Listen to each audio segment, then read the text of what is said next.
Hello bachcho, let's read out the question first. A uniform magnetic field passes through two areas A1 and A2. The angles between the magnetic field and the normals of areas A1 and A2 are 30 degree and 60 degree respectively. If the magnetic flux through the two areas is the same, what is the ratio of A1 by A2? So basically ये A1 by A2 हमें यहाँ पर find करना है। तो चलिए start करते हैं हम सॉल्यूशन से। But before of it's let's talk about the key concept which we are going to use here for this question. So यहाँ पर हम की कॉन्सेप्ट क्या लगा देंगे, देखिए जो भी हमें क्या पूछा है एरियाज उनका रेशियो, बट हमसे यहाँ पर बोला है यदि उनके magnetic flux passing through the areas are same, so हम सिंपली मैग्नेटिक फ्लक्स का फॉर्मूला लगा देंगे जो कि हो जाता है phi is equals to B into A cos of theta के इक्वल, जहां पर A cross sectional area, B magnetic field, theta is the angle between the magnetic field and area vector. ठीक है, तो चलिए स्टार्ट करते हैं फाइनली, बट सिचुएशन को अंडरस्टैंड कर लेते हैं। सो दोनों के लिए जो मैग्नेटिक फील्ड है वो कैसी है, कॉमन है। सो लेट सपोज कि कुछ इस तरीके से मैग्नेटिक फील्ड है, ठीक है, मैग्नेटिक फील्ड का वेक्टर इस डायरेक्शन में जा रहा है।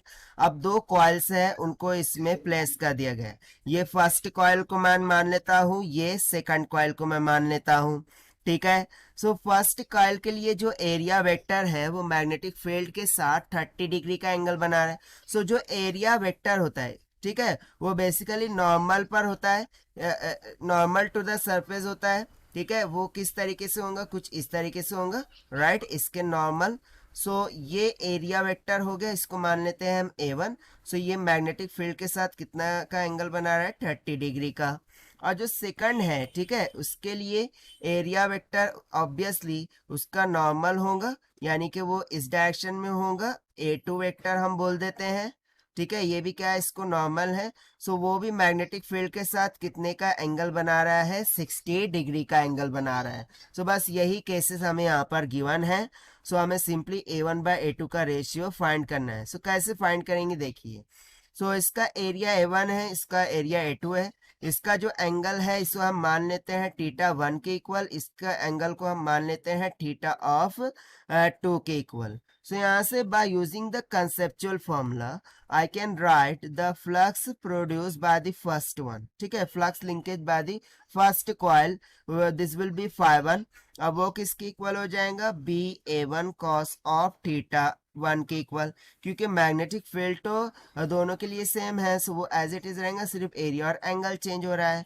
सिमिलरली सेकंड कॉइल के लिए φ2 will be equals to B times of A2 cos of theta 2 हो जाएगा ना। अकॉर्डिंग टू क्वेश्चन देखिए बोला है the magnetic flux through the two areas, वो कैसा है, सेम है। सेम है मीन्स टू से φ1 विल बी इक्वल्स टू φ2, यही होना चाहिए। सो दोनों को इक्वेट कर देते हैं। सो ये हो जाएगा BA1 cos of theta 1, this is equals to B times of A2 cos of theta 2 हो जाएगा।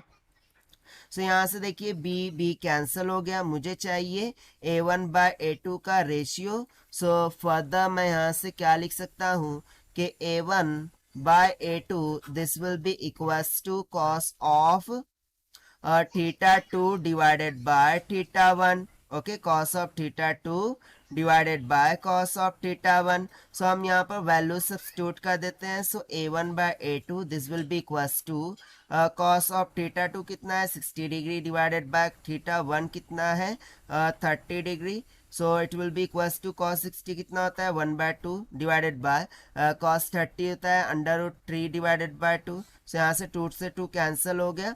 A1 बाय A2 का रेशियो किसके इक्वल आ गया, 1/√3 के इक्वल। इसको आप सिंप्लीफाई करेंगे सो ये हो जाएगा 0.577 के इक्वल। ठीक है, और यही हो जाता है हमारा final required answer for this question, जो कि हमने सॉल्व किया है by using the conceptual formula of magnetic flux से।